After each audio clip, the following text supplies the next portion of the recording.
Morning students, आज हम discuss करेंगे प्रिपरेशन ऑफ एल्कोहल्स। वैसे तो बेटा हम काफ़ी तरीके से प्रिपरेशन करवा सकते हैं एल्कोहल्स के, लेकिन फर्स्ट ऑफ ऑल हम डिस्कस करेंगे फ्रॉम एल्कीन्स। ठीक है, तो सबसे पहले हम प्रिपरेशन करेंगे किससे भाई? Alkenes, from alkenes. अब एल्कीन से कैसे हम एल्कोहल बनाएंगे, उसके लिए हमें क्या करवाना पड़ेगा बेटा? Addition of water. ठीक है, अगर हम एल्कीन्स में वाटर का एडिशन करवा देते हैं in the presence of acid, तो क्या बन जाएगा? एल्कोहल्स। हम लिख सकते हैं addition of water in alkenes in the presence of acid,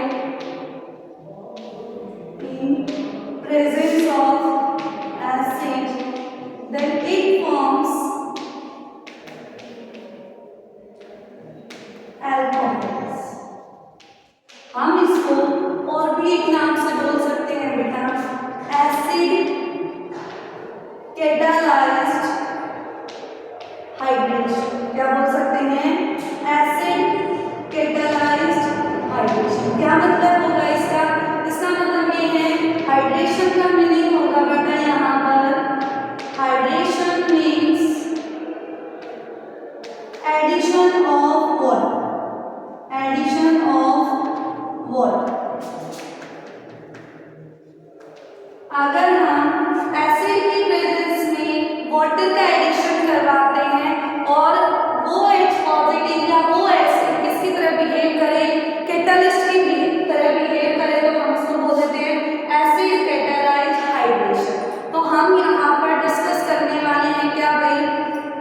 alkene का एसिड कैटालाइज्ड मैकेनिज्म। ठीक है, तो आपको मैं बता देती हूँ बेटा, एल्कीन भी हमारे पास दो टाइप की होगी। वन होगी भाई सिमेट्रिकल, फर्स्ट ऑफ ऑल क्या होगी भाई? Symmetrical alkene.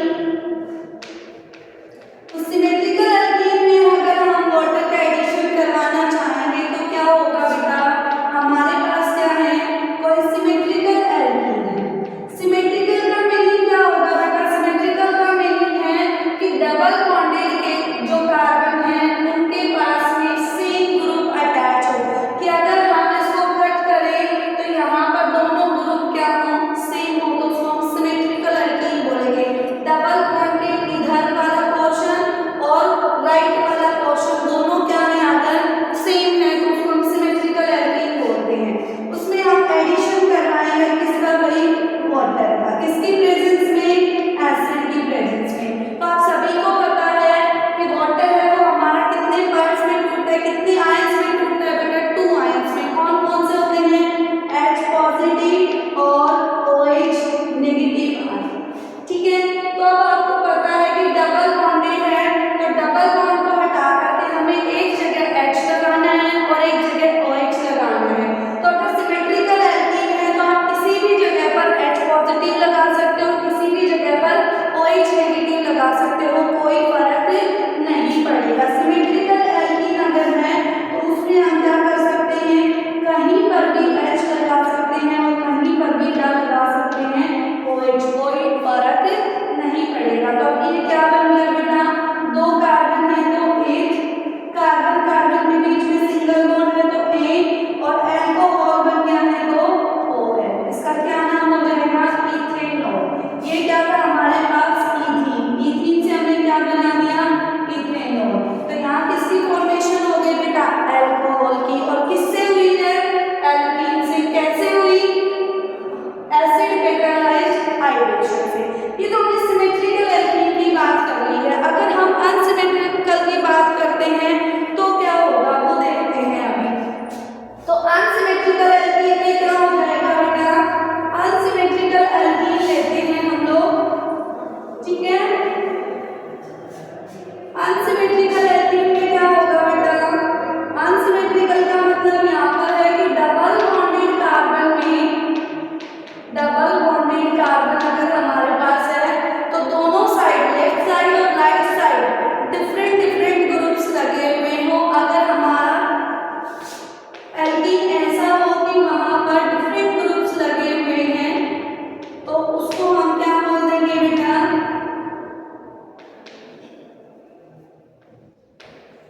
ये हो गई हमारी अनसिमेट्रिकल एल्कीन। अब अगर इस अनसिमेट्रिकल एल्कीन में हमें एसिड की प्रेजेंस में वाटर का एडिशन करवाना है तो सेम सिचुएशन यहाँ भी है कि बेटा वाटर के पास यहाँ पे भी कौन से आयंस हैं, दो ही आयंस हैं, H पॉजिटिव और OH माइनस। तो पर यहाँ पर ये सिचुएशन क्रिएट हो जाती है कि ये अनसिमेट्रिकल एल्कीन है तो H पॉजिटिव कौन से कार्बन पे जाएगा और OH नेगेटिव कौन से कार्बन पे जाएगा। तो इसके लिए हम क्या डिस्कस करेंगे भाई, मार्कोनिकोस रूल। मार्कोनिकोस रूल, मार्कोनिकोस रूल ये कहता है बेटा कि पॉजिटिव पार्ट उस कार्बन के पास जाएगा, positive part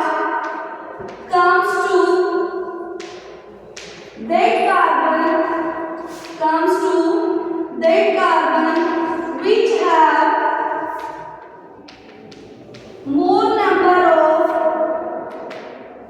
hydrogen atom and negative part comes to that carbon which have less number of hydrogen atom। तो मार्कोनिकोस रूल क्या कहता है बेटा कि पॉजिटिव पार्ट उस कार्बन के पास जाएगा जहां पर हाइड्रोजन क्या होंगे, ज्यादा होंगे, और नेगेटिव पार्ट वहां जाएगा जहां हाइड्रोजन